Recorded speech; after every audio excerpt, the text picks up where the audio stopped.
About the I have told the last lecture that is the arches means what definition.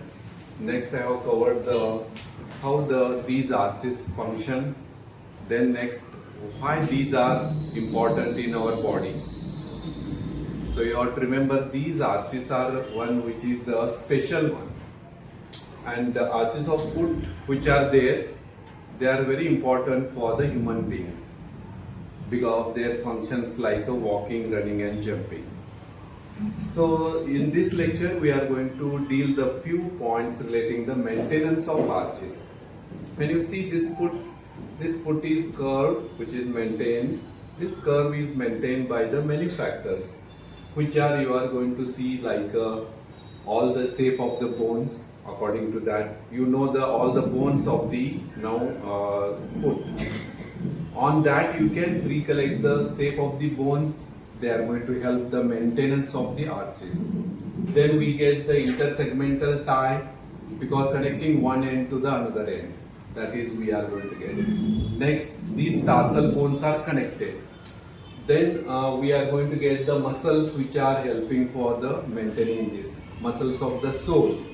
Next comes about the tie beams, and they are connecting the one end to the another end of the bone, all that is. And in this we are going to get the transverse arch. Okay, how you have to tell about it is a maintains the one which is a longitudinal arches as well as a transverse arches. So this arch is maintained. I have told the medial, lateral, longitudinal arch are they are the complete.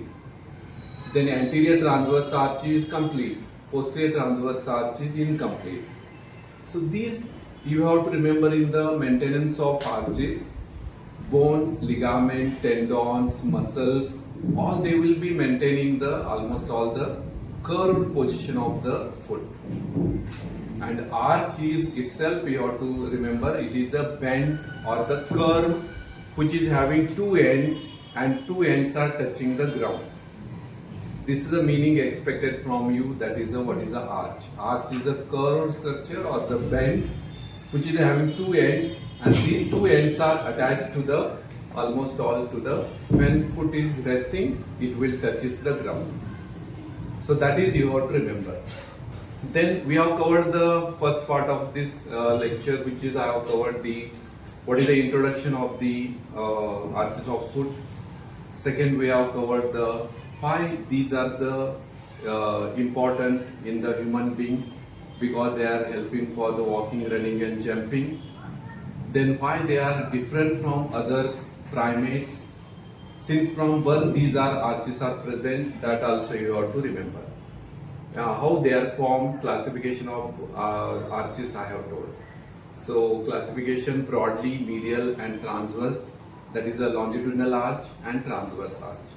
And then longitudinal arch is divided into medial and lateral, and transverse is anterior and posterior arch. So next I have covered how they are formed. I have told medial longitudinal arch, lateral longitudinal arch, anterior transverse, posterior transverse. So after that I have told briefly about the maintenance of the arches. This is you have to remember all muscles, bones which are connect each other. Tendons which will help to support like become a foot is in the concave position. Those all factors we call as a maintenance of the arches. Okay. Then after the maintenance, what are the functions of these arches? When you see the foot design of the foot, then this is meant for the first one for the distribute the body weight to the weight bearing points. These arches, now I am talking about the four functions of the arches. First function you have to tell, these arches which are there, they are helping for the body weight to distribute it in the weight bearing point. Weight bearing points of the sole are the ball of the heel, ball of the great toe, ball of the little toe. So on these 3 points the body weight is distributed. So first function of the arches you have to tell, the arches of foot helps to distribute the body weight to the weight bearing points of the sole. Second one, as these arches are there, because of that it helps for the walking, running and jumping. Means second one you have to help, that is a walking. It is because of the arches. It will be all helping the arches in the walking, running and jumping, because they are having the spring-like action. Spring-like action you have to tell. Second one, because this spring-like action, there is an arch will be flexible according to the when you walk, when you run, when you jump. According to that, they will adjust.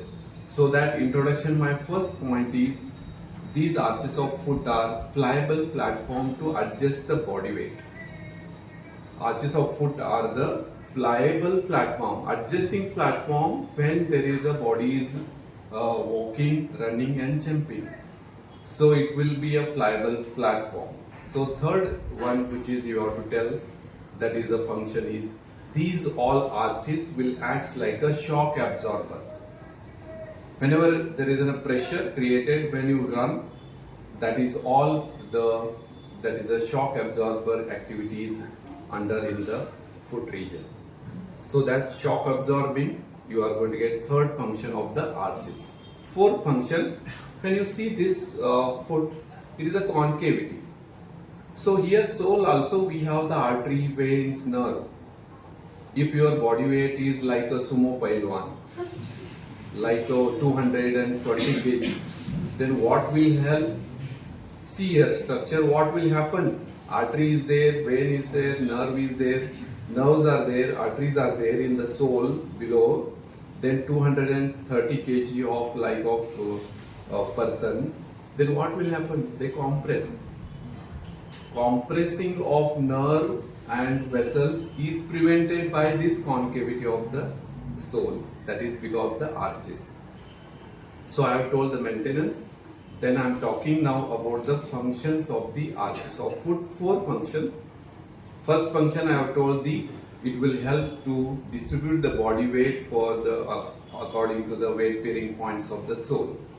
Second point, these all arches are spring-like activities are present, and that will help for the walking, running and jumping. Third one, because of the presence of these all arches, it will act like a shock absorber. And fourth one is whatever the concavity of the sole prevent the pressure or compression of the nerve and vessels. So these are the one thing you have to remember. Next, going to the applied anatomy. When these arches are present, that is a normal foot. When these arches are upset, collapse we call, then foot become plane.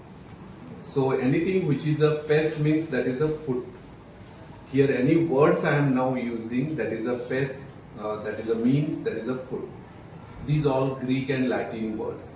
So that you have to remember one word, absence or collapse of the arches is since from the birth or from the any after the injuries, the arches become plane, that is a foot become plane, we call as in a collapse, or the plane foot, that is we call as in a pes planus. What happens this? It loses its function. Whatever four function I have told, if flat foot is there, all the functions of the arches are reduced. So that you cannot run more fast, you cannot jump, because this spring activity is lost. So that this is a one condition, clinical condition, we call as in a pes planus. Pes planus means absence of arches, or we call as in a collapse of the arches. So that is very important. Then I have told all shock absorbing, body distributing, weight bearing points, spring like activity, and all these will be reduced. So that is that all functions of the arches are that is disturbed. So that is the one which is you can remember about the pes planus. Here you can see this is a normal one, which is you can see the curvature of the we get the sole normal, and when this is also we call as an exaggerated more, this is a plain foot. You can see here that is whatever the arches is not there. So this condition, when you take X-ray, it will appear like a plane, the curve arch is not seen, then you have to diagnose as a case of pes planus, collapse, or the we call as an absence of the arches. That is the first applied anatomy of the, that is you have to remember. Next comes about the, more you are going to get the next about the, you are going to get next is a, you get, that is a, if the plane is there, then next more exaggerated. If normally required this one, if they are bent more, that also is not good. So that we call as an here, we call as an exaggerated. Means we can, whatever the diagram we have studied, here we get the exaggerated one. Exaggerated of the arches of the foot, that also not good.